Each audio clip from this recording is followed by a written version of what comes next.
All right, welcome to episode 6 of the Fast, Easy Success Marketing Insider podcast.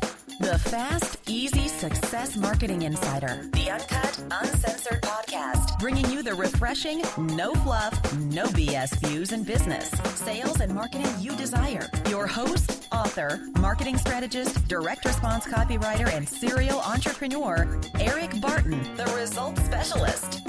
5, 4, 3, 2, 1, action. I want to thank everyone for tuning in to Fast, Easy Success Marketing Insider.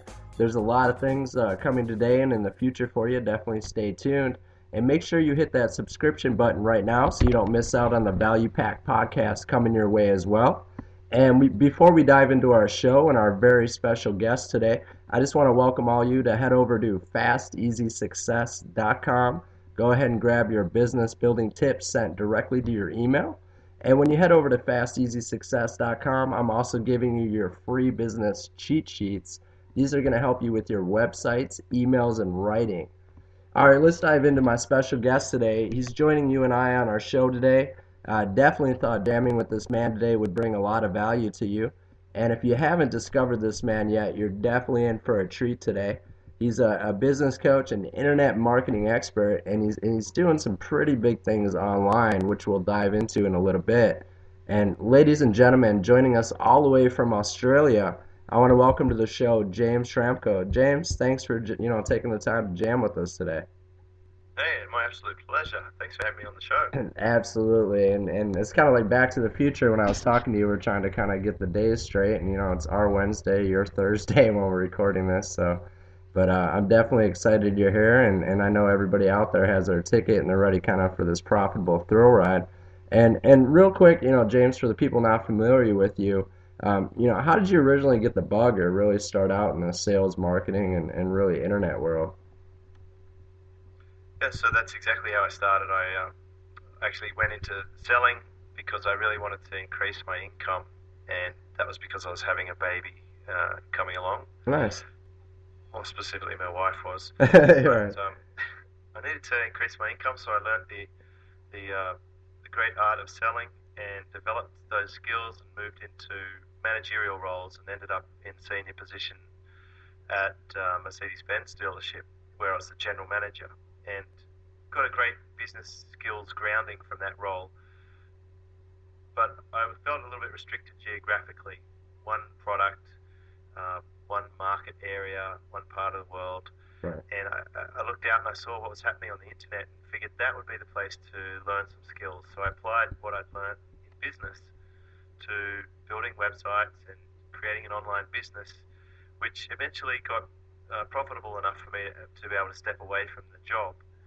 And I really grabbed the reins of that and kept growing it, developing it, and I've now built out quite a few different business divisions and published a fair bit of stuff, and it's basically an online business now, and it's really enjoyable, and I like sharing ideas with other people who are in the same space or want to learn about it.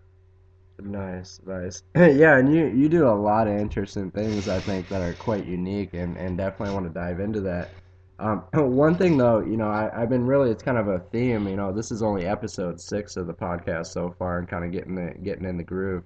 But one thing definitely I've been asking a lot of the guests here is, kind of like about the unsexy sales secret, really I refer to in business, and that's really kind of the lead generation.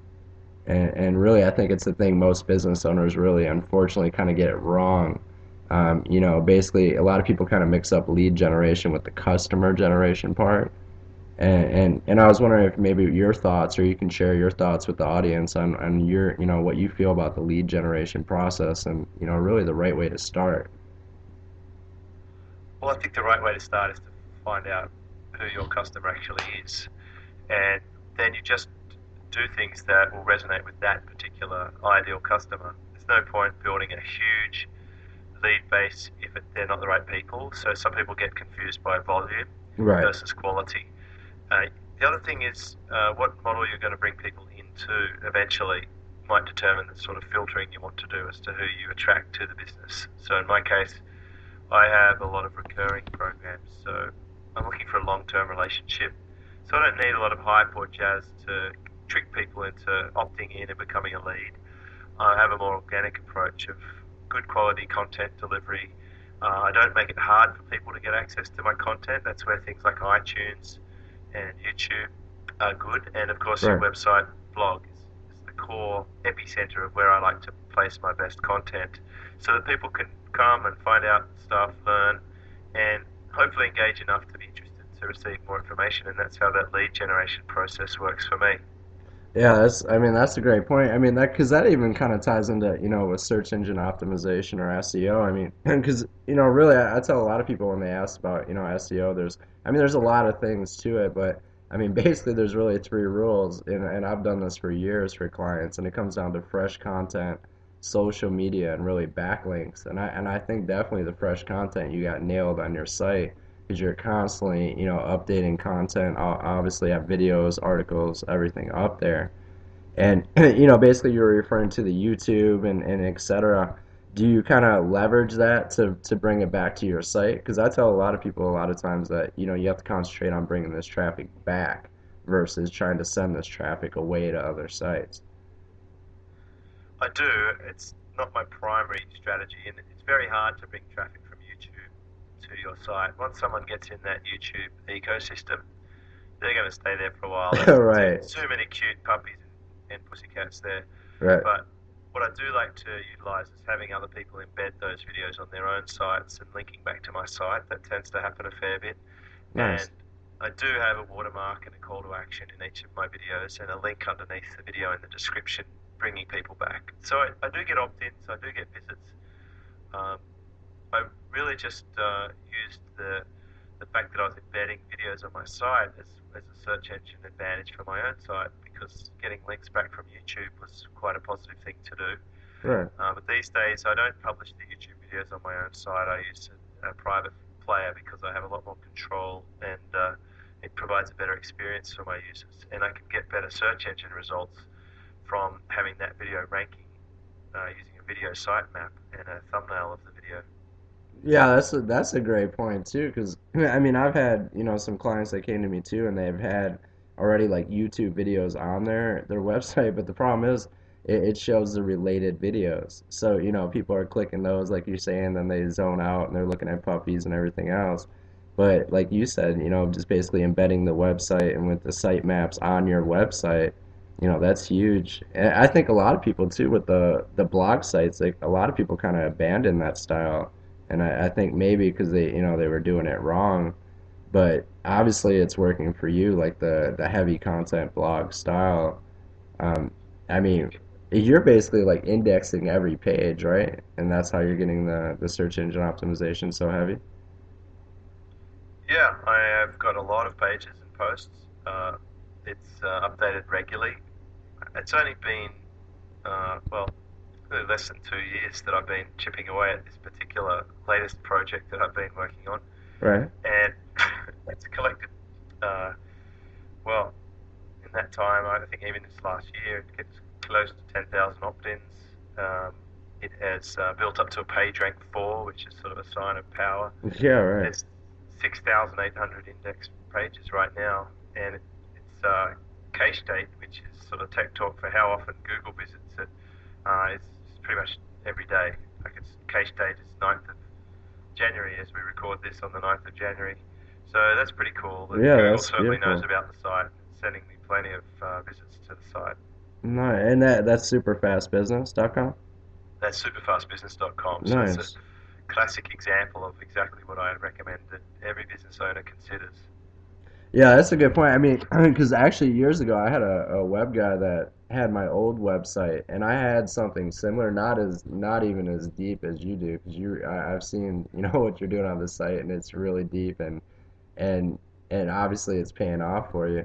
But when I kind of switched designers and did some things, I kind of steered away from that. But I still have my newsletter and other things I'm doing. But the way you do it, I think that's beautiful too. And you share a lot. I mean, you come up with a lot of content. But is there tips that you can maybe share with the audience how you come up with so much content to put on your blogs and your sites every day? Because that's a struggle for a lot of people constantly trying to come up with let alone a post a week, let alone what you're doing, like, hundreds, if not thousands of posts on that site. Yeah, so I actually created a whole course on that, how to actually create a blog like that, why to do it, how to do it. There's a whole topic on generating ideas. They're not hard to find ideas. You start with your help desk and Right, the emails that people send you. The questions that customers are asking are a great starting point. right. So frequently asked questions, items in the news, you can comment on those, things that are in your industry, you can subscribe to other people's newsletters or blogs and have a read of those and then come up with your own sort of reporting of that and what you think about it. You can go to YouTube and take anyone else's video that allows an embed and embed it on your site, but be sure to turn off related videos. Right, right. I would recommend you use Lead Player, an accessory that lets you encase that YouTube video in a clean player, and it lets you put your own opt-in on top of that video as well. And uh, other ways that you can get ideas are have your team members, if you have a business, come to you with suggestions so that you don't have that burden anymore. Yeah, that's that's a good point too, kind of like a mastermind of ideas. And there's ideas everywhere, I mean, I do a lot of newsletters. Sometimes I'll mix entertainment, TV shows. I mean, anything could be tied back into business or marketing if you kind of Yes, step anything in. seasonal, anything unusual in the news, you can do a little bit of good old-fashioned news jacking. Right. But it's you should have endless ideas. Even if you talk to a customer for more than an hour, they'll ask so many questions that you can just write down topics, topic after topic after topic that everyone else would like to find out about as well. Yeah, that's an excellent point too. I mean, not only do you kind of gain the market knowledge, but you get the market language, the exact questions that these people are wondering, and there's your content too to kind of answer. I mean, I think that too, that helps on kind of like building rapport, or trust too, and that's obviously a major issue online, especially. I mean, offline there's some, but online there's just anybody, is basically in the basement can set up a business nowadays. And do you have any things that you can kind of suggest to people maybe that can kind of tip the trust factor maybe in their favor or Well, collect email addresses and continually communicate with your customer.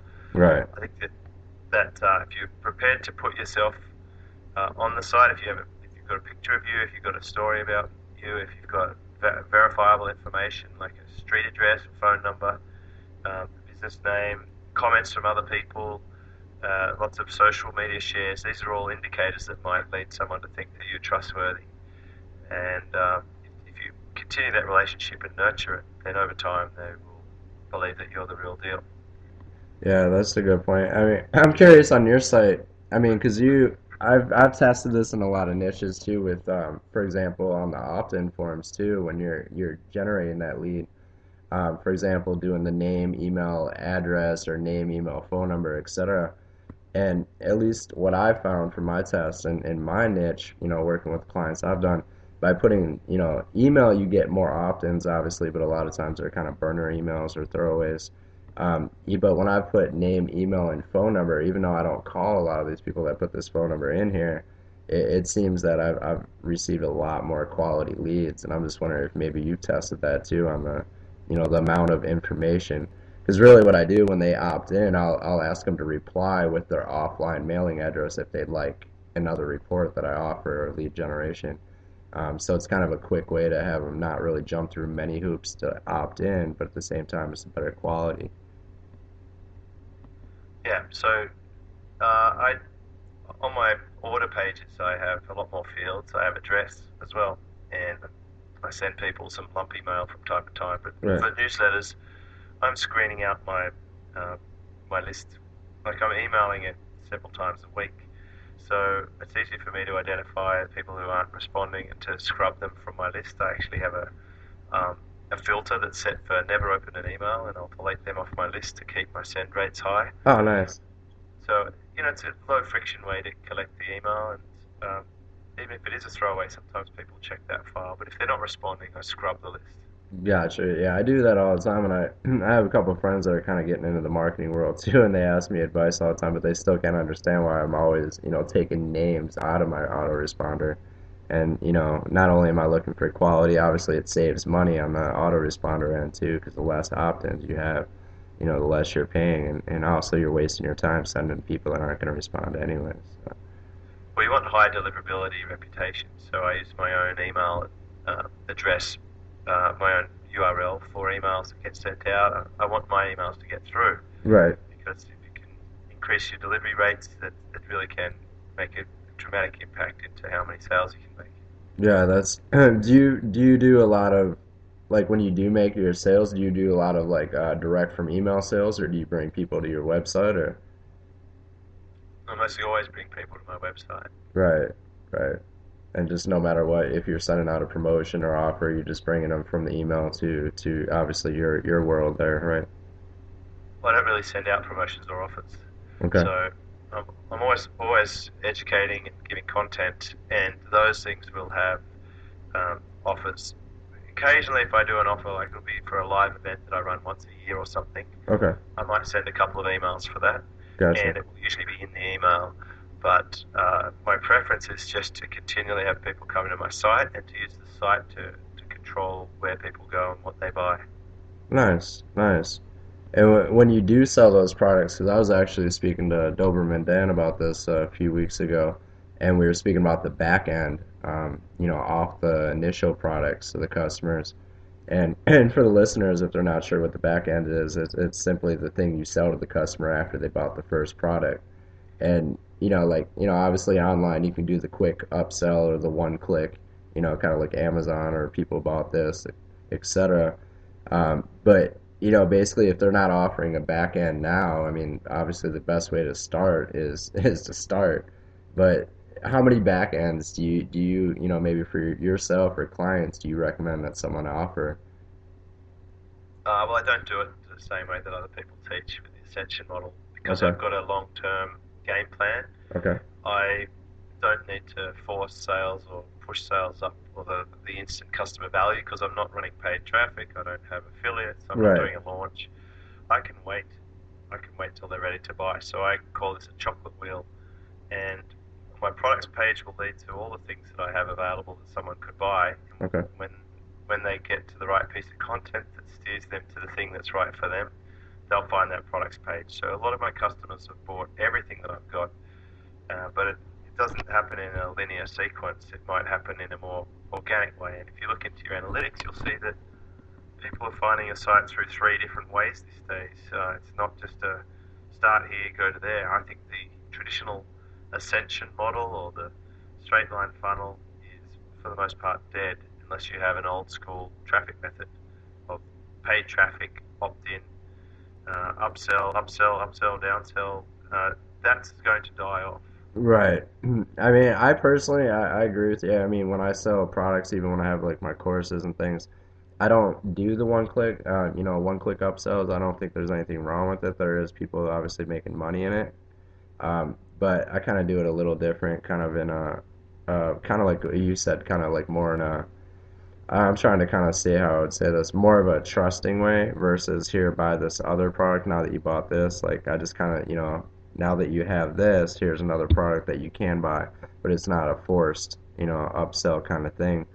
But one thing I think for listeners out there, a quick tip if you're doing any offline, back end offers, a quick one is called like the ride along, and that's where you get 100% open rates on it because they obviously bought your product. You just simply put your message in there for the second product you're offering.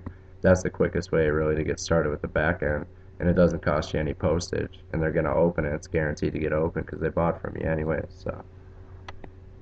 There you go, right along. Hey, I call it a piggyback. Piggyback, nice, nice. And yeah, that's a good way to kind of get going. But have you tried? I mean, that's interesting. Then the way you do your back ends, and really, if there is no back end, but it's always there. Have you tried what they call the marketing ladder, where basically like you go up in price on the different products if they bought the X widget, now they move up to double X or etc. Or No, I've got cross promotions built into my autoresponders from products. It checks to see what else they've bought and then makes an appropriate recommendation. oh, nice. So you're segmenting it down to, the different customers getting different offers. Oh yeah. So if someone purchases a particular product, it'll go and check to see if they already own another product, and if they don't and it's suitable, then it will automatically recommend it like a week later or whatever. But it more than likely will send them to a piece of content that does the job. Oh, nice, nice. Yeah, that's. Do you feel that helps with the trust factor then? Everything that basically your business model, the way you're doing it. Yeah, because they tend to stick around, and I actually score customers by lead value, and I can create segments based on who's worth more and who's a better customer, and I can nurture those customers, in better ways. Some of my high value customers bought so many things, so I speak to them almost every week. I've got a good relationship with my top customers. I know every Nice. single one on my top customer list. Yeah, it's beautiful to have that, that nice long-term relationship. Well, I call it making Grange. Grange is a famous Australian red wine. It costs about $700 a bottle, Okay. and it takes a while to make and mature, and it's like a prize-winning wine. And It's called Grange. yeah, Grange, Oh, okay. Penfolds Grange. And the thing is, it's a long game. You're in it for the long haul. You don't have to take shortcuts or push people over the edge. Just let them feel comfortable and continually deliver value. They'll never leave. Yeah, that's. I was I think it's in Dan Kennedy's book, The No BS Trust Factor. He talks about delaying the sale, and and I think that can kind of tie into it as well, where you're basically romancing the customers, like it's been referred to before, where you're not just trying to sleep with them right away, and like you said, that's not only building the relationship or like the Grange, it's gonna pay off bigger in the long term too, which is nice. He should probably read his own book then. Yeah. Hey, have you read that book or No, but that? I've got almost all the other No BS books, and I would have categorized Dan as a more aggressive salesperson. I'm pretty sure they pioneered the Pitch Fest seminar platform that became so popular in America and spread to other parts of the world, which is all about high pressure. Right, right. And there's different ways, and that's the strategy he talks about. And I don't know if he's referring to exactly in the marketing niche, but definitely that's one of the things he's referring to in other niches. That's funny. One thing that we were talking about earlier too, about your site though, and the thing that I love is you're always, sharing results. Like you're just shooting videos, and I think one thing I heard you on an interview, and I went on your site and looked for it.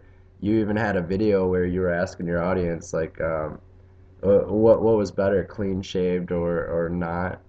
You were just trying to see what made a better appearance, or People love to express their opinion, and there was this one guy commenting in my comments that I really should shave and wear nicer shirts, and half my audience sort of engaged with him and said, "Oh, they're happy how I am," and so I just put it to them, and I made a little fun video with me half, did it shaved and then unshaven, and asked them what they prefer. And I did learn something from that was really useful, but it comes down to how much do you want to cater for your audience, or how much do you want to be yourself and don't really care. So on that extreme, you've got people like Seth Godin, who doesn't answer comments. It's like he doesn't really care. He doesn't do it for them. He does it for him. right? And he's just going to be an artist. But then there's other people who will bend and stretch and do exactly what the customer wants, and manipulate and mold to morph into exactly what the customer needs. And then there's probably a middle road of where you do what you want, but you don't do something that's deliberately going to take you off track with your audience. It turns out people who don't know me would rather that I present better, and people who know me are going to not really pay much attention to what I'm wearing. They're just interested in the content, and they trust me. Yeah, that makes sense if they know you. And I mean, what that's funny though that the people that so basically, if I remember right, how it turned out is you said that if you were clean shaved, that was the better results with the people that just got to know you. Yeah, for a first-time visitor, they'd rather that I'm clean-shaven than that I just wear a smart polo shirt or something. Right. And so now I have a collection of every coloured polo shirt in my cupboard that looks like a Ralph Lauren store, Or perhaps I could be a band member in the Wiggles. Good old Wiggles, right? That's funny. And you, was there any like other split tests you did that were maybe kind of like funny to you that you didn't really expect the results to maybe be what they were, I've been testing and testing and testing all sorts of things. I found that showing people the price the whole time through a video would outconvert hiding it from them. Having player controls, I sold more than no player controls. So I've found opposite results to a lot of what people talk about in the industry. I found removing my trust seals and security padlock increased conversions. or So really increased? there's so much crap out there about what supposedly works or not. You really Hmm. have to try it for yourself and challenge all the status quo. Challenge, why should prices end in 7? Is there really anything in that? My tests say no. It's just a myth. Right, right. That's important. I think what you said is testing. Don't just take what worked, and you can look at other niches obviously and borrow what they used and make it a success, but definitely test it, like you said. But that's funny. I think that's kind of ironic that you took the trust seal off and it helped. So, Yeah, I think it probably reminded people that they were making a purchase and it was all financial and why should they worry about security and stuff? Whereas before it was just nice and simple. right, right. When I did, when you were saying with the videos, you said you found when you removed the buttons it helped or it didn't, or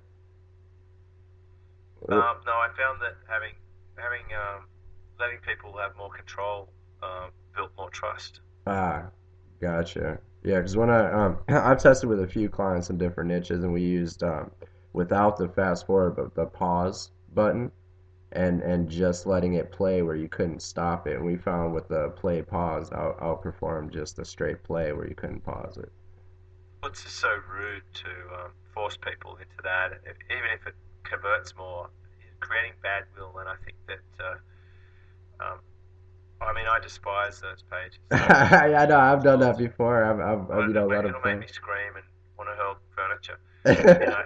And I hate the marketers that do it. I want to leave their lists. I'll never buy from them.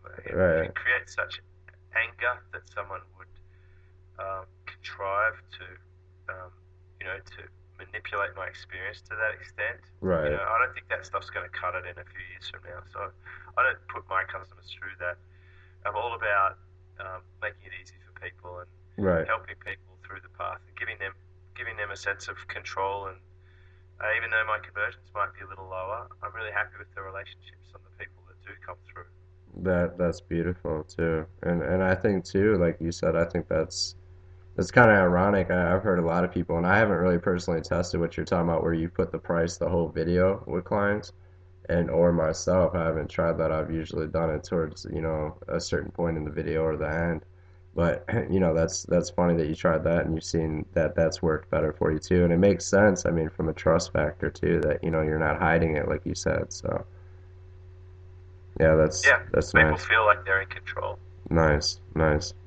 I was looking on your site too, and you were talking about you did a great post called "Paying the Price," and you were basically talking about for entrepreneurs and business owners things they have to sacrifice or do really to do it. And can you maybe share a few nuggets from that, or what you kind of the point of that? From memory, that one was inspired by someone who was complaining about paying $79 or something. Like I asked them why they left a community, and I think they said they just couldn't justify it. And I'm thinking like I don't get it. Like I generate several $1 million online each year. I've learned a stack of stuff through trial and error over the last 8 years, and I Right, answer questions every day in that community. How could he not get $79 of value unless there's something wrong with him? right, It can't be me. So I basically just got pissed off and made a video about it. Like if your business can't justify $79, you don't have a business. yeah, You're doing it wrong. yeah, It's just not working out for you. But don't blame me. Go and look in a mirror and take some responsibility for your success. You're obviously not prepared to do what it takes to grow the business. If you don't want to participate, if you you don't want to do the study, if you don't want to ask the questions and be brutally honest with yourself, you're not going to get success. Yeah, that's a great point. It's kind of like the rich man, poor man thinking, where the poor man will say, how much is it going to cost me, and the rich man, thinks, how much is this going to make me. So it's kind of, Exactly. And isn't it fascinating how price obsessed the majority of the population are? yeah, that's and it really should be about the investment, but unfortunately, a lot of people aren't onto that yet. But yeah, one thing too, I kind of want to talk to you about too is with definitely a hit on, and I know you're good at this too, and I've heard you on some interviews talk about this, but it is really the positioning, and I think a lot of business owners struggle online, and I think a lot of things we have actually talked about, basically helps with the positioning and providing value and being there for them. But I think positioning can really be a game changer, especially for someone that's not in a good position now. Once they hit that position point, do you have any tips, or maybe can you share something that someone can go out and maybe gain a better position or better eye in the market that they're trying to reach? Well, they really have to be able to answer the question why someone should deal with them over their competitor or no one, Bingo. All or right. do All right. nothing. And if they can't answer that, they're not going to have a great position. You've got to have a special position, and you can change your position at any time, and it should really revolve around the pain that your customer's experiencing and how you can be the person that solves it really well for them. Right. So people are looking for some general things. They're usually looking for a fast solution or a good solution or a cheap solution. I don't recommend taking the cheap option. That's a Yeah. race to the bottom. You can be fast and good. So that's really where we focused for most of my businesses. Mhm.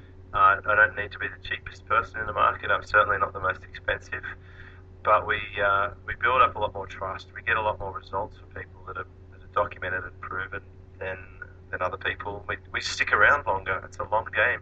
People are playing it too short. Yeah, that's a good point too. A lot of people are in it for, the quick the quick short term, or like we were talking about even earlier with I think that's a big difference between lead generation and customers. A lot of people are like, I want leads, but they really want customers. Leads are something you kind of got to grow and nurture and become, build that relationship with, like we've been talking about too. In the first iteration of my business, I only collected customers. I didn't worry about prospects. Right, right. You just collected them. Mhm. Yeah, I think in my first actually internet advertising company I started, that was really, if I can go back in time, I probably would have changed that. But I mean, it still worked out well, and I ended up selling it for a nice chunk. But the main focus was customer. It wasn't about lead generation or nurture. It was just customer kind of, sale, sale, sale, sale. And now I realize, kind of looking back at a lot of things, that really, from the lead generation even standpoint, if that a business does that right from the beginning, they can really set themselves off, to avoid so many hassles and heartaches in the future. So, Yeah, but yeah. It's all about making good decisions. yeah, yeah, it is, it is. And definitely the last thing I want to talk to you about too, because I really appreciate you taking the time here, come out, and be on the show here. And I'm really curious for myself too here is talking about podcasting, because you actually have, if I'm right, two podcasts, right? Technically, I've got three, and Three? I'm about to start a fourth one. Are you? I used to have four, but I merged two into one. Okay. But Super Fast Business is on iTunes, and then Yeah, I've got that's the two one. dedicated shows. Yeah, the super fast business is the one I've listened to, and I just saw, I think it was today when I was looking at your podcast, you had the other one, Tag, I believe. There's Think Act Get, and there's also Freedom Ocean. Okay, okay. Yeah, I haven't had a chance Freedom to Ocean was the longest one. was it? Yeah, and it's been really really popular because it's a fun premise with a co-host, and I think Get's got a co-host as well. I'm going to start another co-hosted one with another guy to go into a third sort of segment than where I'm at with the other two co-hosted shows, just to continually grow it. Nice. Why did you decide to do like separate shows instead of doing one? Or... More reach. when I partner up with someone, I'm accessing their draw field as well, and it introduces more people to my core business. Gotcha. So it's like additional market share, additional segments, and it brings out a different side in me when I have a different co-host. So one co-host is silly and funny and asks crazy questions. The other one is very savvy, hippie sort of dude, brings out my softer side, and then the third one's a really funny person, which will be good to play against. And Right. this just it brings out more dimensions, and your audience like that. They like to. A lot of my customers will follow all of those shows because they like them all. Nice, nice. I definitely want to check out the other shows, like I said, but I've heard definitely a few on the super fast business, which is definitely nice. How many downloads are you getting for your shows now? 'Cause you're getting, I know you're getting a good amount. Yeah, it adds up to about 65,000 downloads a month. Oh, between the shows, the three shows. Oh wow, nice. And how long ago did you start that then? Well, that's I started Think Act Get 12 months ago, Super Fast Business 20 months ago, and Fast Freedom Ocean is probably a couple of years old now. Oh, nice, nice. Yeah, that's one thing I kind of regret. Like I said, this is only episode 6. I wish I would have kind of got in the podcast world a little earlier, but I think it's a good time to go. But anybody getting in now, or maybe even if someone has a podcast, going, do you have any suggestions how someone can maybe get some better traction and really get going? You come up with a great um, premise and make it really entertaining. People want to be entertained. That's why they're listening to this sort of media. Right. It's got to be engaging. It's got to have good information. It's got to be fun, and be consistent with it. Like just keep putting out the shows. Where we've run into trouble occasionally is where we have too long off, and it's usually my co-host is not available. I'll do it from anywhere in the world. I don't care. Right. Finding a consistent partner is hard. Right. Yeah, that's what I kind of told myself when I started this. I'm gonna, every week put one out, and I know, and I actually heard you on the Entrepreneur on Fire, which they do that 7 days a week. He's jamming out. That's a lot of shows. But he does another side. He does kind of like the monetized podcast where he's got like the commercial side to it, I would call it, I guess, where there's like, paid sponsorship. Is that something you want to get into, or do you kind of want to keep what you're doing, or? I don't want to get.